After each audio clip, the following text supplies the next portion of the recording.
Okay, so your pre-ferment has been fermenting for, this one I left for about 7 hours. That's about the minimum you'd want to leave it for. You could leave it overnight too.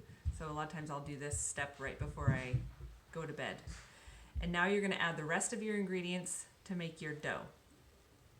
So that's another nice thing about having a scale, is you don't end up with a bunch of dirty cup measures because you just keep adding stuff to the scale.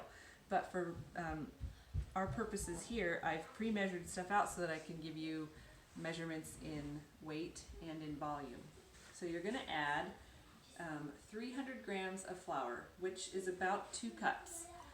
Normally I would do part white and part whole wheat, but I'm totally out of whole wheat flour.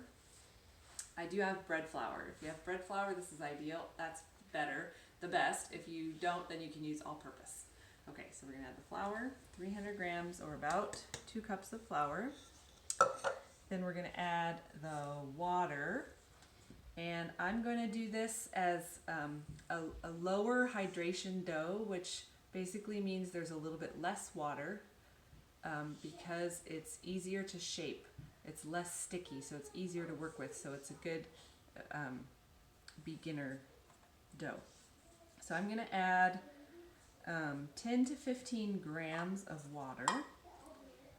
I need to measure out what that is going to be in volume.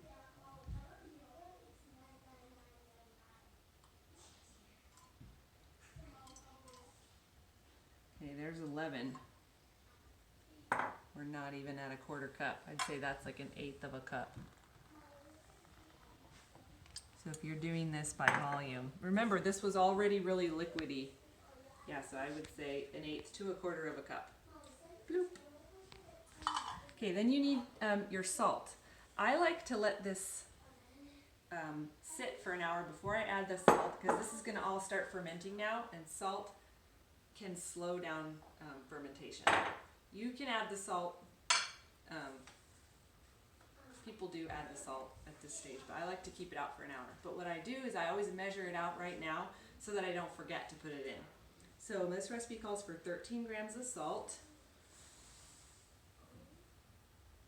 Oops, there's 17.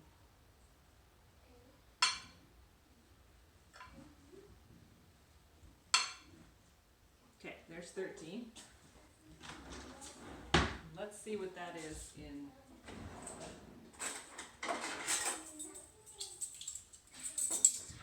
volume measurements. I'm going to call it about a tablespoon, a little less. So there's my volume measurement of 13 grams of salt, a little less than a tablespoon. Okay, now I'm going to mix this up.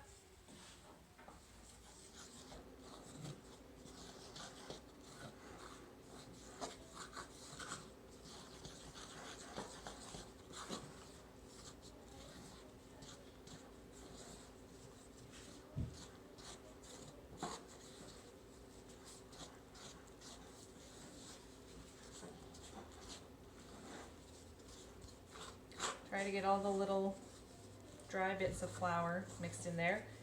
This is what's called a shaggy dough, so it will be really shaggy at first.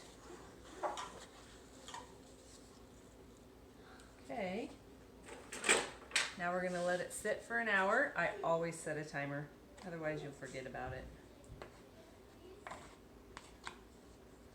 I'm going to set a timer for an hour, and in an hour we'll add the salt and we'll do our first set of stretch and folds. So I'll see you in an hour.